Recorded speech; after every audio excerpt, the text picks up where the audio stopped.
السلام علیکم عزیز طلباء و طالبات، آج ہم 10ویں کی نئی کتاب سے نظم نعت کریں گے۔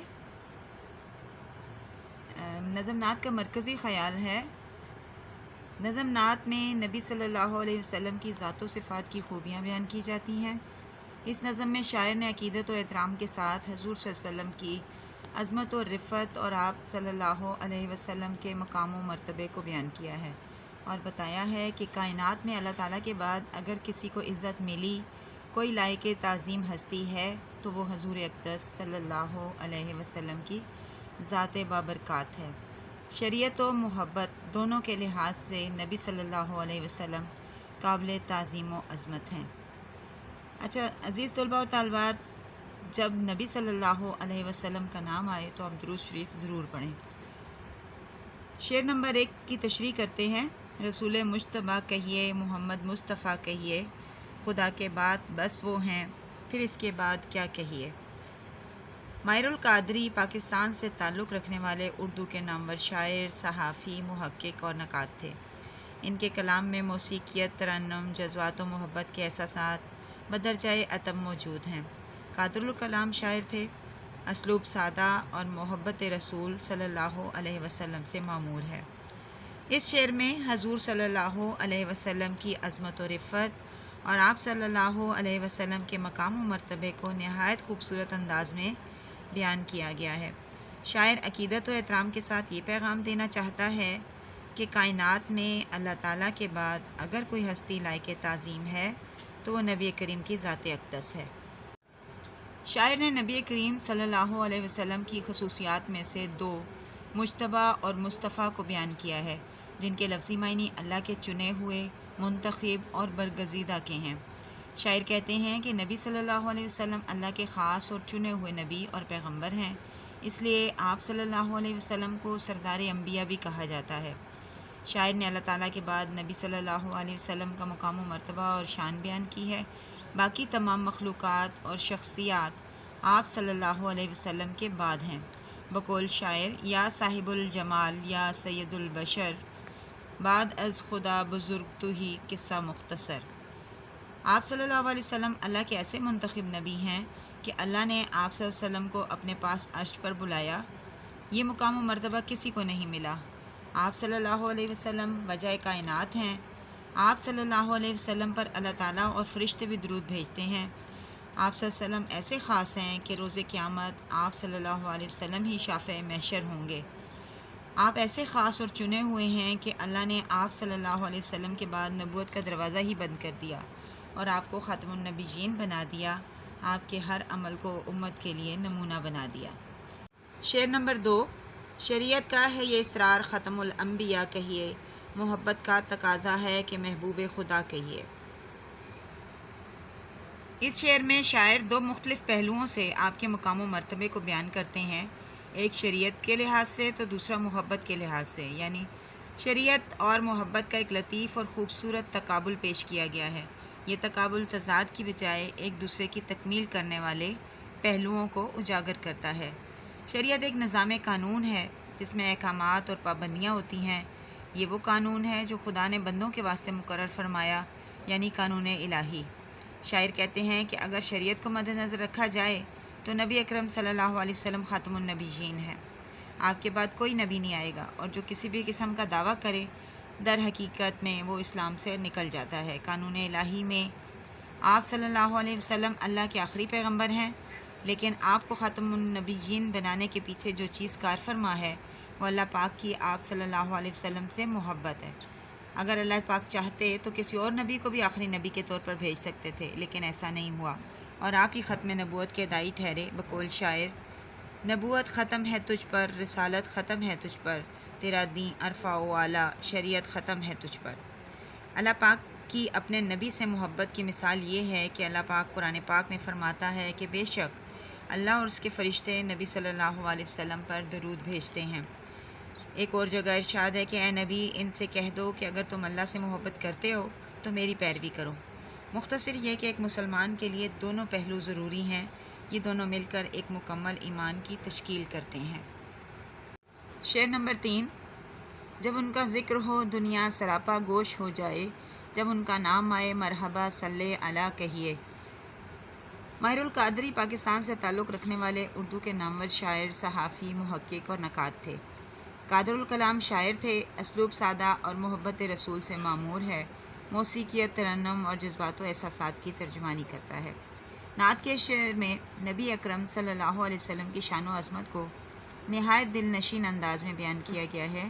شاعر کہتا ہے کہ جب آپ صلی اللہ علیہ وسلم کا ذکر ہوتا ہے تو پوری دنیا ہمتاً گوش ہو جاتی ہے، گویا کائنات آپ کے ذکر کو سننے کے لیے بے تاب ہے۔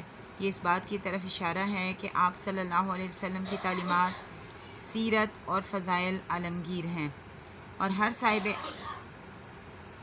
صاحب عقل و ایمان کے لیے توجہ کا مرکز ہے۔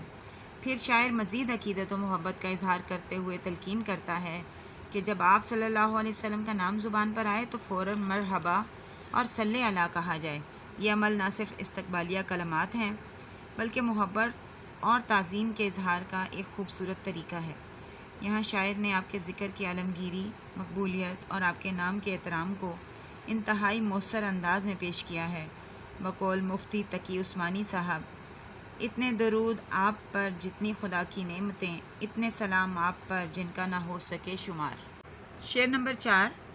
میرے سرکار کے نقش قدم شمع ہدایت ہیں، یہ وہ منزل ہے جس کو مغفرت کا راستہ کہیے۔ ماہر القادری پاکستان سے تعلق رکھنے والے اردو کے نامور شاعر، صحافی، محقق اور نقاد تھے۔ قادر الکلام شاعر تھے، اسلوب سادہ اور محبت رسول سے معمور ہے، موسیقیت، ترنم، جذبات و محبت کے احساسات بدرجہ ادب موجود ہیں۔ شاعر اس شعر میں آقا و مولا، سرور انبیاء، وجہ کائنات حضرت محمد صلی اللہ علیہ وسلم کے نقش قدم کو ہدایت کی شمع قرار دیتے ہیں۔ جس طرح ایک روشن شمع تاریکی میں راستہ دکھاتی ہے اور بھٹکے ہوئے مسافروں کی رہنمائی کرتی ہے، بالکل اسی طرح آپ صلی اللہ علیہ وسلم کی زندگی اور آپ صلی اللہ علیہ وسلم کا اسوہ حسنہ تمام انسانیت کے لیے روشنی کا ستارہ ہے۔ آپ کے نقش قدم پر چلنا دراصل سیدھے راستے پر گامزن ہونا ہے، جو انسان کو گمراہیوں کے اندھیروں سے نکال کر ایمان و یقین کی روشنی میں لاتا ہے۔ قرآن مبین میں اللہ کا ارشاد پاک ہے، لَقَدْ كَانَ لَكُمْ فِي رَسُولِ اللَّهِ أُسْوَةٌ حَسَنَةٌ، یعنی تمہارے لیے اللہ کے رسول کی زندگی بہترین نمونہ ہے۔ پھر شاعر اس منزل کی عظمت بیان کرتے ہوئے اسے مغفرت کا راستہ قرار دیتے ہیں، یعنی حضور صلی اللہ علیہ وسلم کے بتائے ہوئے طریقوں پر عمل پیرا ہونا، آپ کی سنتوں کی پیروی کرنا اور آپ صلی اللہ علیہ وسلم کی تعلیمات کو اپنی زندگیوں میں اپنانا وہ ذریعہ ہے جو انسان کو اللہ تعالیٰ کی رحمت اور مغفرت کی طرف لے جاتا ہے۔ یہ وہ راستہ ہے جس پر چل کر بندہ اپنے گناہوں سے پاک ہو جاتا ہے اور خالق کائنات کی رضا و خوشنودی حاصل کرتا ہے۔ گویا یہ شعر حضور اکرم صلی اللہ علیہ وسلم کی ذات اقدس کو نہ صرف ہدایت کا سرچشمہ بلکہ مغفرت اور بخشش کا وسیلہ بھی قرار دیتا ہے۔ شعر نمبر 5 ہے، محمد کی نبوت دائرہ ہے نور وحدت کا، اسی کو ابتدا کہیے، اسی کو انتہا کہیے۔ اچھا عزیز طلباء، ہر شعر سے پہلے تعارف شاعر لکھا جائے گا۔ اس شعر میں شاعر حضرت محمد صلی اللہ علیہ وسلم کی نبوت کو نور وحدت کا دائرہ قرار دیتے ہیں۔ نور وحدت سے مراد اللہ تعالیٰ کا وہ نور ہے جو تمام کائنات کو منور کیے ہوئے ہے اور جو اس وحدانیت کی نشاندہی کرتا ہے۔ شاعر کہتے ہیں کہ حضور صلی اللہ علیہ وسلم کی نبوت دراصل اسی نور وحدت کا ایک ایسا دائرہ ہے جو اس نور کو تمام عالم میں پھیلانے کا ذریعہ ہے۔ آپ کی نبوت اس خدائی نور کا مظہر عتم ہے جس کے ذریعے مخلوق کو خالق حقیقی کی معرفت حاصل ہوتی ہے۔ بقول مولانا ظفر علی خان، پھوٹا جو سینہ شب تارے الست سے، اس نور اولین کا اجالا تم ہی تو ہو۔ شاعر دوسرے مصرعے میں اسی نبوت کو ابتدا اور انتہا قرار دیتے ہیں۔ اس کا مطلب ہے کہ کائنات کی تخلیق کا مقصد اور اس کی معراج دونوں ہی حضور نبی اکرم صلی اللہ علیہ وسلم کی ذات گرامی سے وابستہ ہیں۔ آپ صلی اللہ علیہ وسلم کی بعثت سے ہی ہدایت کا سلسلہ شروع ہوا اور آپ صلی اللہ علیہ وسلم کی تعلیمات پر ہی دین اسلام کی تکمیل ہوئی۔ گویا آپ صلی اللہ علیہ وسلم کی نبوت ہی وہ نقطۂ آغاز ہے جس سے توحید کا نور پھیلا اور یہی وہ بلند ترین مقام ہے جہاں انسانیت اپنے معراج کو پہنچی۔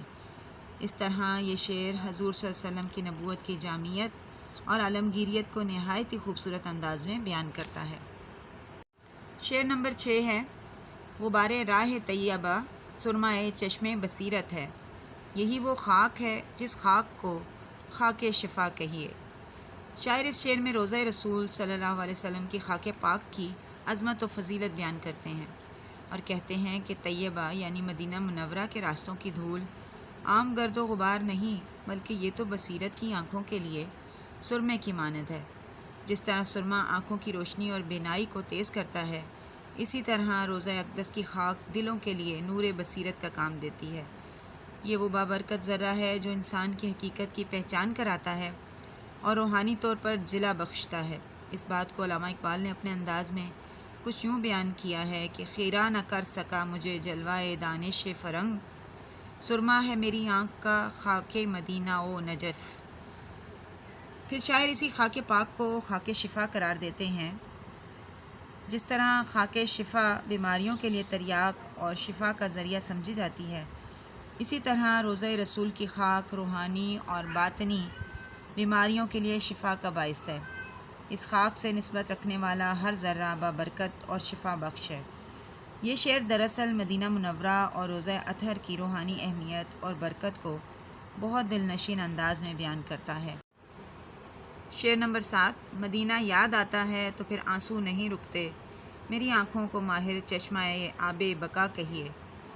شاعر اس شعر میں روضہ رسول کی خاک پاک کی عظمت و فضیلت بیان کرتے ہیں اور کہتے ہیں کہ طیبہ یعنی مدینہ منورہ کی یاد میں میری آنکھیں اشک بار ہیں، اور اپنی بے قراری کا اظہار کر رہے ہیں کہ انہیں جب مدینہ یاد آتا ہے تو ان کی آنکھیں بے اختیار آنسوؤں سے بھر جاتی ہیں، آنسوؤں کی ایک لڑی جاری ہو جاتی ہے۔ یہ آنسو محض پانی کے قطرے نہیں ہیں، بلکہ یہ ان کے دل میں موجزن محبت کی ترجمانی کرتے ہیں۔ مدینہ کی یاد ان کے دل پر اس قدر گہری نقش ہے کہ جیسے ہی اس کا تصور آتا ہے ان کی آنکھیں نم ہو جاتی ہیں۔ بقول شاعر، کوئی شہر نہیں شہر مدینے کے برابر، ہر ذرہ وہاں کا ہے نگینے کے برابر۔ شاعر اپنی کیفیت واضح کرتے ہوئے کہتے ہیں کہ ان کی آنکھوں کا ہر آنسو ایک چشمہ بن جاتا ہے جو مسلسل آب رواں بہاتا رہتا ہے۔ اس تشبیہ سے شاعر اپنی گریہ و زاری کی شدت اور تسلسل بیان کرنا چاہتا ہے کہ مدینہ کی یاد اتنی طاقتور ہے کہ آنسوؤں کا یہ سلسلہ تھمنے کا نام نہیں لیتا۔ بقول شاعر، ہم شہر مدینہ کی ہوا چھوڑ چلے ہیں، اس جنت طیبہ کا مزہ چھوڑ چلے ہیں، کس شوق سے آئے تھے مدینے کے مسافر، روتے ہوئے طیبہ کی فضا چھوڑ چلے ہیں۔